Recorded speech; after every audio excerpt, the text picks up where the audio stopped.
What's going on, everybody? Josh Engleman here for Stokastic.com, back again with the NBA DFS contenders on DraftKings for Friday, January 20th. Now, be sure to hit that like button, subscribe to the channel, and hit the notification bell so you know when everything goes live. Follow me on Twitter at Josh Engleman. This is where you're going to be able to find me for questions. Tell me what you like. Tell me what you don't like. I'll have a thread with this video and the FanDuel video posted to my Twitter. You guys should hit me up with any questions you may have, or any questions in general about the slate. Maybe it doesn't even have anything to do with my contenders. That's fine. That's what I'm there for. That's what Twitter is there for me to answer your questions. And finally, we're talking BetMGM. A couple more days, and this deal just goes away. 2 free months of Stokastic Plus Platinum, and up to $1,000 in first bet insurance, as long as you're signing up using the link in the description. Now, this slate stinks. There is no value anywhere. You're going to see some really egregious names throughout my top 10, including a number 1 contender that no one is going to believe. However, that's where we're at. It looks slightly better than the FanDuel version, I'll tell you that much. But we're rounding out the bottom of my top 10. Trey Murphy, John Collins, Spencer Dinwiddie, Jared Allen, and Quentin Grimes on the outside looking in. Blech. Who will be my favorites? My top 5 plays for today. It's time to find out. In first at number 5, I've got NAJI Marshall. He is small forward, power forward eligible, 5,600, projected for 31. The goal is 37. He's in the optimal lineup 16% of the time. Now, he is questionable, so we shall see, but he's sort of the exact type of player on a day like today that's going to pop up. That's why you see Grimes. That's why you see Trey Murphy. That's why you're going to see some of these other guys. The mid-tier price tag is where everybody will congregate when there is no value to speak of.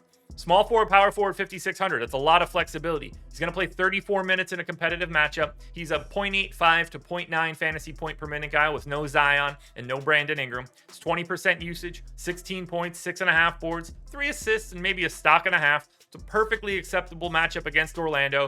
It should be competitive. They're 1-point favorites, so you're expecting Marshall to be out there for the full run so long as he's able to play. At number 4, we have Dennis Schroeder. There's another one that's gross. But again, 4,900 point guard eligibility, projected for 27. The goal is 33.5. He's in the optimal lineup 16% of the time.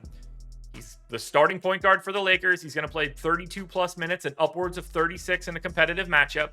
The real key piece here, though, is the fact that this is a massive pace up spot for the Lakers. They gained 3 possessions over their average.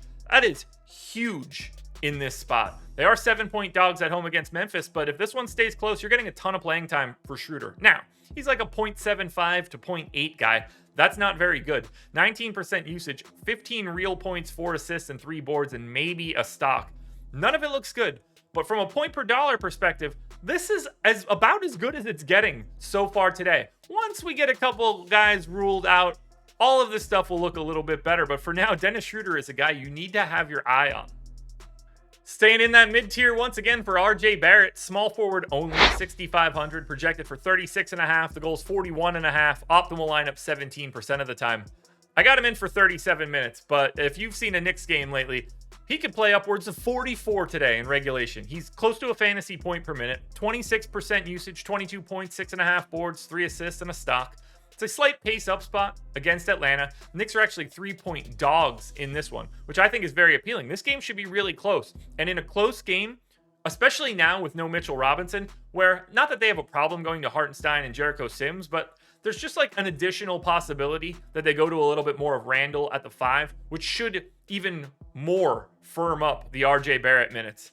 37 is, I think, potentially pessimistic. There's at least 5 minutes on top of this that he can just naturally get. Those are the kind of guys that I want to play in GPPs. I love getting to Barrett today. In at number 2, we've got DeJounte Murray, point guard, shooting guard eligible, 7,800, projected for 43. The goal is 48. He's in the optimal lineup 18% of the time.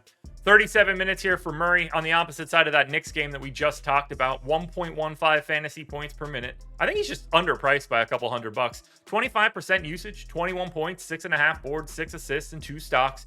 Now, it's a massive pace down spot for Atlanta, which may keep people even further away from DeJounte Murray, but I like the positionality, and I think he's a really nice point per dollar play. He was over $8,000 in his last game. That's just more appealing now at 7,800.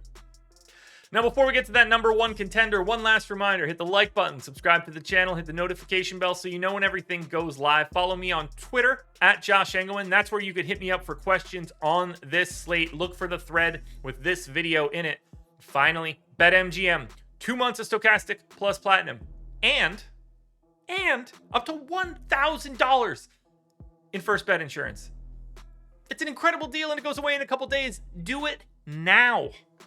Told you weren't going to like this. Number one, Dorian Finney-Smith. Yes, I said it. Small forward, power forward eligible, 3,800, projected for 23.5. The goal is 28. He's in the optimal lineup 18% of the time.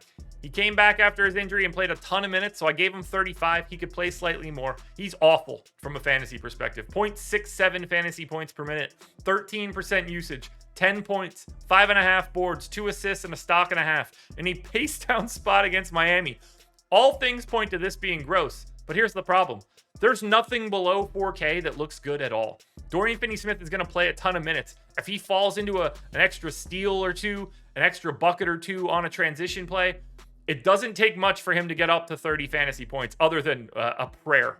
But we won't see this by the end of the day. We will open up more value and this will redistribute itself. But for right now, if lock were shortly, you would need to go to someone like Dorian Finney-Smith to be able to afford anybody at the top end.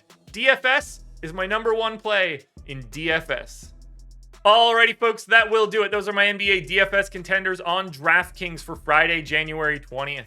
Now, there's a FanDuel version around here somewhere, so check it out. Good luck tonight, everybody. Win some money. We are back again Sunday morning for another edition of the Contenders.